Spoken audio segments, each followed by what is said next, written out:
そこのボート止まってくれ。今の声はどこから？こっちだ。早く来てくれ。何かあったみたい。行ってみましょう。Good day, ladies and gentlemen, I'm Briareos Kerensky and welcome to the review of Zettai Zetsumei Toshi 4 Plus Summer Memories. The first two Zettai Zetsumei Toshi games were ported in the West as Disaster Report and Road Danger. Zetsumei Toshi 4 was slated to come out in 2011 on the PS3, published by IREM, but its production was halted due to the Tohoku earthquake ravaging the area near Sendai in real-war Japan. Between then and now a lot happened. IREM refocused on pachinko machines, prompting several designers to quit the company. The creator of the Zetsumei Toshi series, Kazuma Kujo, was among them and created his own company, Granzella. Granzella acquired the rights to Zetsumei Toshi from IREM, but before completing works on this game here, they first published Kyoei Toshi in 2017. 1 year later and Zettai Zetsumei Toshi 4 is finally out on the PlayStation 4. Right now, there are no plans to bring this game or Kyoei Toshi to the West.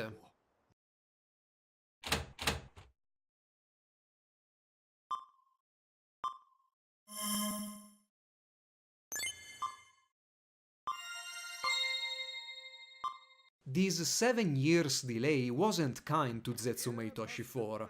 The game looks good, but it's not on par with Kyoei Toshi, with less attention to detail, heavily reused NPCs, unconvincing reflections, and a lot of texture pop-ups. It runs better than Kyoei Toshi, but only slightly. There are still several frame rate drops on a standard PS4, and most of the times it's nowhere near 30 FPS. The sound mixing is less convincing as well. The game is still in surround, but the subwoofer isn't as active as in Kyoei Toshi.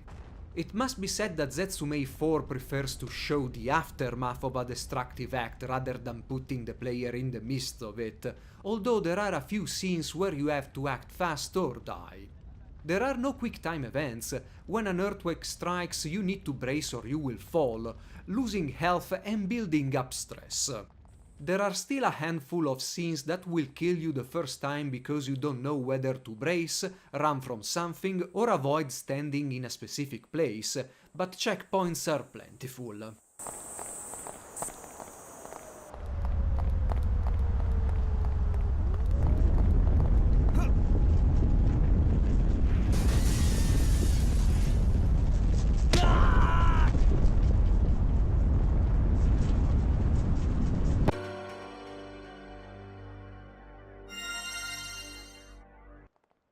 Controls are okay, but just like every other Disaster Report game before, they can be clunky. You can only run while holding R1, but there is no stamina meter and no need of precise movement.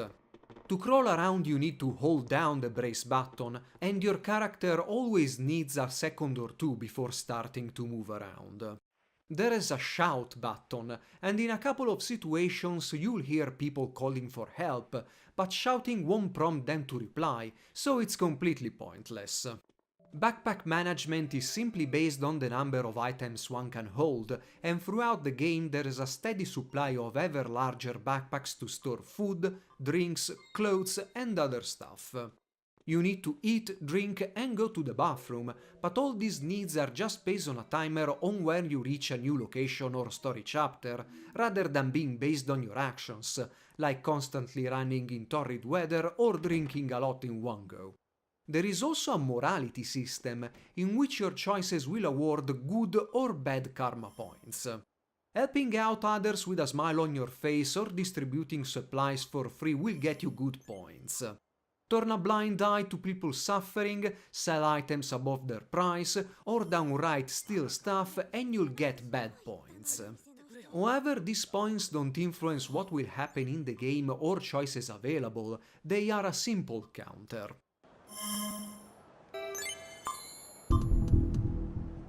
The story follows a series of fixed major events that will always play out in the same way, no matter if you are playing as a decent guy or its opposite. The choices you make will affect some secondary outcomes, but in the grand scheme of things, your inputs to the world are rather limited. I found incredibly disappointing that you can't avoid or steer in another direction some of the events, especially when playing as the quote-unquote good guy.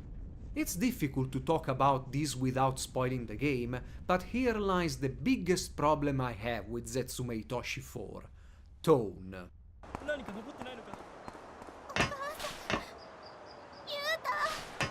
After the opening scene, you wander a city devastated by an earthquake without precedents. Many people have died, those alive are trying to cope with the destruction, and many buildings have collapsed and more on the verge of doing so. All of this is presented in a very realistic way. This is no man-made island or subterranean city, and while the city in Zetsumei 4 is not a real one, several locations resemble real-life places, Tokyo in particular.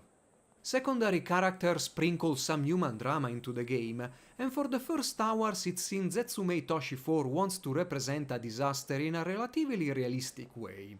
There are no plots about defective construction methods, and secondary plots don't seem particularly outlandish. However, soon enough Zetsumei Toshi 4 takes a hard turn and throws in things you'd see in an exploitation movie. One moment you might be rescuing a girl from under rubble, the next you are ambushed by stereotypical drunkards stalking an abandoned tube station.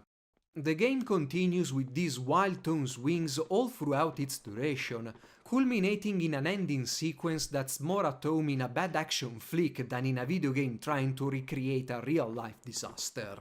Again, I won't spoil the various situations, but some choices left me completely speechless in how tone-deaf they were. こんなところに女がいるぞうふふこりゃいいや Zetsumei Toshi 4 also lacks a lot of game elements the previous titles had, and what is required to progress through a chapter is to either complete a fetch quest or trigger all story flags. There are no jumps to make, beams to balance on, no creation of haphazard vehicles to escape a sticky situation. At times you won't be able to walk over rubble slightly taller than your knees. All of this reinforces the idea that Zetsumei Toshi 4 is, or was, meant as a realistic game, but it also makes it a lot duller to play. The fetch quests in particular can be very annoying. In one instance I had to bring water to one guy, and I had my backpack full of water and juice bottles, but he'd only accept a very specific item.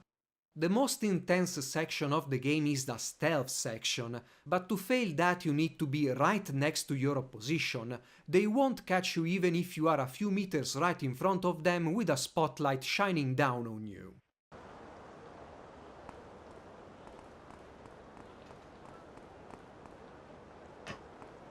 I think that when Zetsumei Toshi 4 changed hands from Irem to Granzella, it also underwent a change. At first it was meant to have a realistic leaning, but then the new developers decided to lighten the game setting. Or vice versa. Whatever the truth is, Zettai Zetsumei Toshi 4 is unsure what it wants to be. It takes place in a normal town and lacks most of the more gamey moments of previous titles, thus posing the game as a somewhat realistic depiction of a city struck by a earthquake. Yet the story alternates between realistic and B-movie situations, something I've found very unsavory. I've completed the game twice, one playing as a decent, helpful guy, and the other as someone who wouldn't hesitate to ask 10,000 yen, about $90, for a bottle of water. With the latter character the story swings were less jarring, but events still clashed nonetheless. ここも塞がってる。思い切り押したら動いたりしないかな。もう少し強く押せればどかせそうなのに。そうね。あと2人誰かに手伝ってもらえれば。